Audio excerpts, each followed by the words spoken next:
쓰는 거 이렇게 쓰겠어요. 율법과 복음의 조화예요.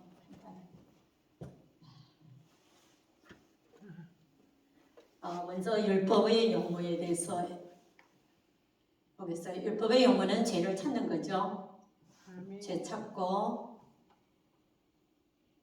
정죄하는 거예요. 정죄예요. 그래서 여기서 먼저 이것을 쓰게 된 그 배경에 대해서 간단히 말씀드리겠어요. 바울이 갈라디아 교회에 건립하고 그 다음에 건립하고 떠난 다음에 거기에서 복음으로 잘 가던 이런 유대인들이 다시 그 율법으로 돌아가서 율법을 지키는 것으로서 자기의 의를 이루려는 이런 소문을 듣고 그는 정말 통탄했어요. 그래서 이 갈라디아서를 쓰면서 너희들이 이렇게 정말 복음으로 잘 나가다 왜 이렇게 가는가 하고 하면서 성령으로 시작해서 육신으로 끝나겠는가 하면서 이렇게 쓴 율법과 복음의 조화에 대해서 이렇게 나누겠습니다.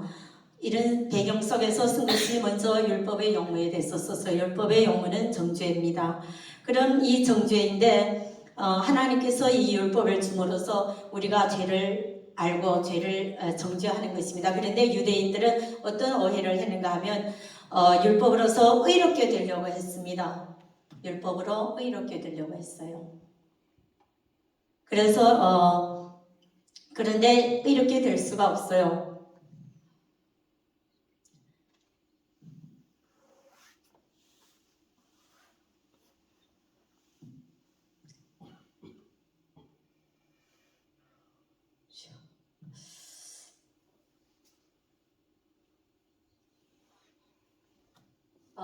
그래서 원죄를 무시했을 뿐만 아니라 또 자기들이 죄를 알게 하려고 했는데 어렵게 되려 하는 이런 오해를 갖게 되었어요. 이들의 오해예요. 그래서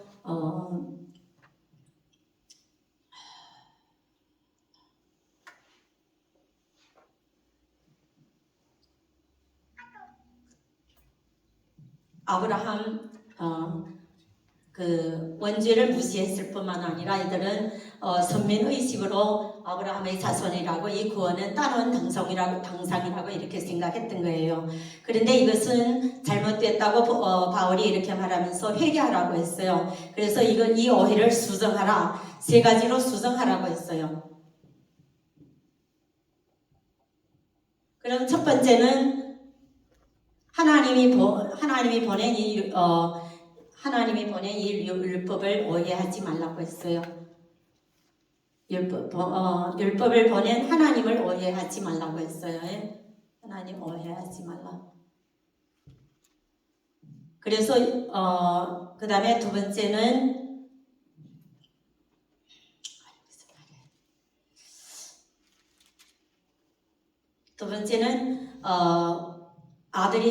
예수님이 아들이 왔다. 너희를 위해서 피를 흘리면 너희는 율법에 피를 흘리려 왔어요. 근데 너희들은 이 율법에 정죄된 사람이라고 했어요. 그 오해가 정죄된 사람이다. 그 다음에 세 번째, 예수님이 나의 죄를 위해서 피 흘려 담당했으니까 죄를 내놓으라. 너희는 구원을 받았다. 담당했으니 죄를 내놓으라. 너희들은 구원받았다. 이렇게 죄를 내놓아야 구원 받는다는 거예요. 이렇게 세 가지 이 오해를 수정하라고 했어요. 이 하나님을 오해하는 것은 예수님이 필요하다는 거예요. 그래서 여기서 이렇게 본다면 그래서 하나님을 강력하게 이렇게 알라고 이렇게 말했어요. 그래서 한마디로 이 율법은 할 수 없는 거예요. 이 율법의 조목이 모두 613조인데 여기서 사람은 할 수 없다. 이걸 알게 한 거예요.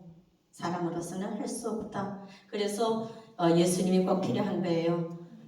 그럼 여기에 그 가늠한 여인을 여기서 예로 들었는데 가늠한 여인 이 여인에 대해서 이 여인은 유대인들에 의해서 잡혀왔어요. 그런데 그 잡혀온 그 근거는 율법이에요. 율법의 제7계명에 의해서 잡혀왔어요. 그럼 이 율법에 잡혀왔는데 이 누구한테로 잡혀왔는가 하면 예수님 앞으로 오게 되었어요.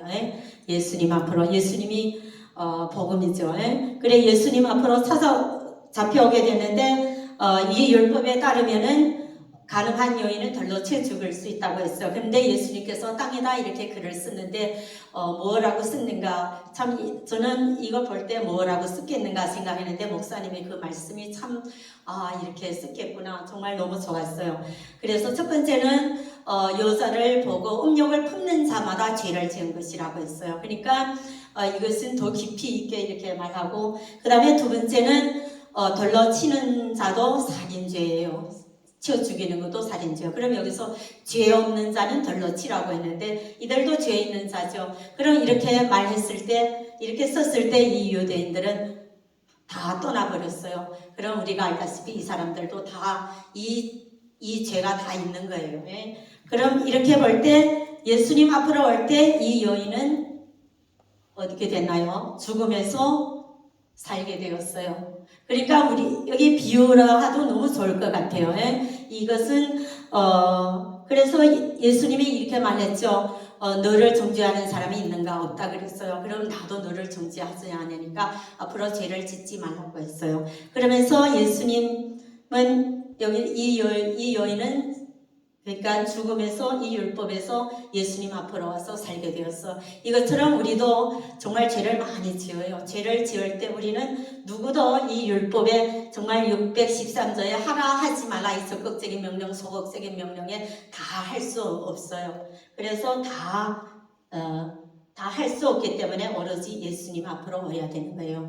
그럼 또 여기에 하는 것도 율법도 마찬가지예요. 그럼 이거 그물로 볼 때 비유로 보는데 이 그물로 본다면 율법은 정말로 엉성한 그물이에요. 엉성한 그물이라 돼서 그 네 속 안에 어떠하든 어떻게 썩어져 있든지 간에 오로지 이 행위만 이렇게 봐서 판단하고 정죄하는 거예요. 그럼 예를 들어서 정말 내가 매일 사랑하는 그 여인과 함께 자고 있지만 내가 만약 매일 다른 여자를 생각하고 있다면 이것도 얼마나 끔찍한 일인가요? 그러니까 이 죄는 사실 정말 우리 안에 있어요. 우리 안에서 더 끔찍한 죄가 있는 거예요. 이 겉에보다. 그런데 이 율법은, 이 복음은 이렇게 씁시다. 이 복음은 아주 빽빽한 그물과 같아요. 빽빽한 그물. 그래서 모든 죄를 다 잡을 수 있어요. 그래서 정말 하나님의 양심처럼 우리는 하나님의 영으로 사는 사람이기 때문에 우리 안에까지 우리가 마음이 불편할 때도 하나님의 영도 불편할 때가 많아요. 그래서 우리 마음까지 이렇게 보시는 주님, 정말 우리 마음까지 정결하기를 원하시는 그 하나님이시기 때문에 이 복음의 그물은 정말 모든 죄까지 다 이렇게 샅샅이 수색해서 이렇게 잡아낼 수 있어요.